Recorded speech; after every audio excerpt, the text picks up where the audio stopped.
So I started to put together at one time a how do you know you're in trouble. This is another way of saying how do you know that you need to clean up your resume and get ready to move on. And I'm not talking to anybody in any particular area or organization. I'm just mentioning, because I got an email about, now that I fully understand, I got this email over the weekend. No, this one I really got. Thank you very much. I now understand quality. I see where my company is. I'm depressed. Can you meet with me and talk to me about where I should go next? No. No, I said yes, but I'm not a career counselor. But I started to put together a set of deficiencies. Now, if you've worked in business or industry, you could actually have some fun on these symptoms of organizational deficiencies. Just keep track of the ones that you recognize. If you recognize 3 or less, the company has a chance. If you recognize 4 to 6, no chance. More than 6, Oracle. You ready?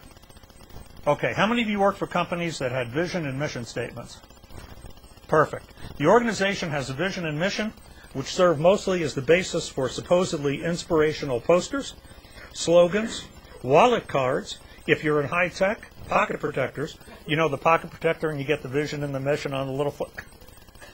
Are you going to be okay? Put down a mark. Put down a mark. And by the way, if they were inspirational posters and pocket protectors, put down 2 marks. And my favorite of all time, thought of the day quizzes.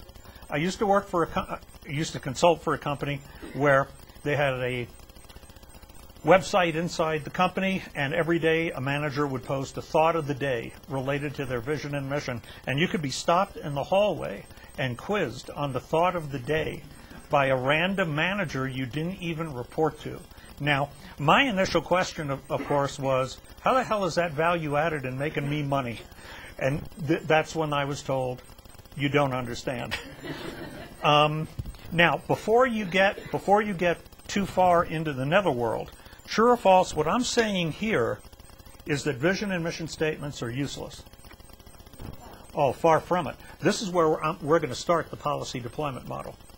The point is that posters and slogans, which Dr. Deming told us was a sign of the desperation and incompetence of management, are stupid. Vision and mission statements are supposed to be documents that are utilized to generate decisions on a day-to-day basis. Here's the problem. Missing link, profound knowledge number 1. Managers have never been taught not just how to write a vision mission statement, but what it's supposed to do. And then HR takes over, and they think it's for inspiration and improving morale. And then they put in stuff like people are our most important resource, and then we have a reduction in headcount, dumb sizing, and then they put in numbers and targets that everybody looks at and goes, well, we couldn't do that in a million years. And management says, well, we want to inspire you. Giving me a stretch target is one thing. Giving me something like, we're going to start a new software firm, and in 2 years, we're going to be on more PCs than Microsoft, is not a stretch target. And that just tells the employees that you are a moron. There is, how many of you are in a company that not only had a vision and mission, but had strategic plans and business plans? Oh, I have a question. How many of you are in companies that had strategic plans? How many of you are in companies that had strategic plans, but they were secret? You aren't allowed to know what they were. This is a Dilbert cartoon. It's like, what you have to do as an employee is help us achieve our strategic plan. What is our strategic plan? It's a secret. Well, then what am I supposed to work on? Well, just start working, and if you're not working on the right thing, I'll tell you. And CPMs.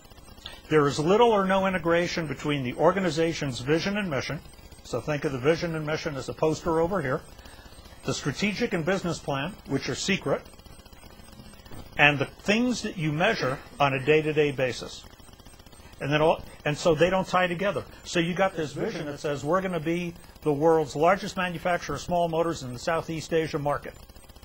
And then you're measuring stuff that has nothing to do. with what the vision and mission say, which is one of my other favorite issues. You walk up and say to management, how's it going? And they go, what? Becoming the biggest manufacturer of small motors in the Southeast Asia market. And then you get, well, we don't actually measure that.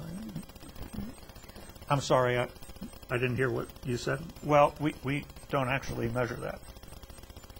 But it's in the vision and the mission. But we do measure a whole bunch of stuff, which has nothing to do with the vision and mission and the strategic plan and the business plan. It's like KPIs, critical performance metrics, just appear. Or somebody comes down from corporate and says, measure it. Another joke. The organization, see if this sounds familiar. The organization annually generates hundreds of number one priorities, goals or objectives, while everyone recognizes it doesn't actually have the resources to achieve half that many. Yes? I was just agreeing with that. Oh, you're agreeing with that? Well, it's nice that you raise your hand and agree you've seen it, put down a slash mark.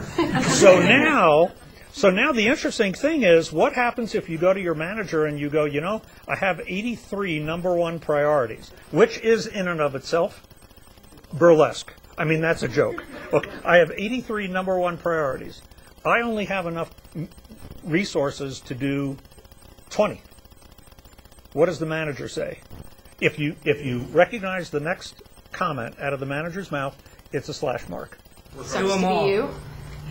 Well, work harder. You do them all, or You're fired? no? Well, kind of. We'll find someone who can. Thank you. Or I'll find somebody who will. Now, he or she won't find somebody who will. He or she will find somebody who says they will. But the reality is, you've seen this before, so what do? You deploy the resources as best you can. You try to work on all 83. How many get done? None. Try none. Yeah, well, usually none. How many get done the next year? None. So here's something I always wondered. How come it's better to get nothing done out of 83 for 4 years than 20 done a year for 4 years? At the end, I got 80 versus none. And by the way, it gets worse. How did it get worse? Well, they changed the vision halfway through the year, and now we're not trying to go in that direction anymore. We're trying to go in that direction. You know, I used to make fun of companies that would change I said, if you're in a company and they change the vision every 6 months, you're in trouble.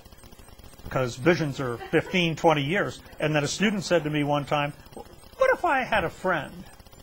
And the friend was in a company, and they changed the vision monthly. And then another student's on the other side of the room and goes, how about weekly? I have a friend who knows somebody where they change it weekly. So deployment of resources is the issue. When management starts to implement this model, the phase 1 of the BPE model, if they're going to stop and abandon the effort, it's going to be when the resources have to follow the data. When they can't just fund favorite projects, when they can't just do what they want, when they can't just promote who they want, when resources have to follow the data is when they will abandon this model if they're not going to do it.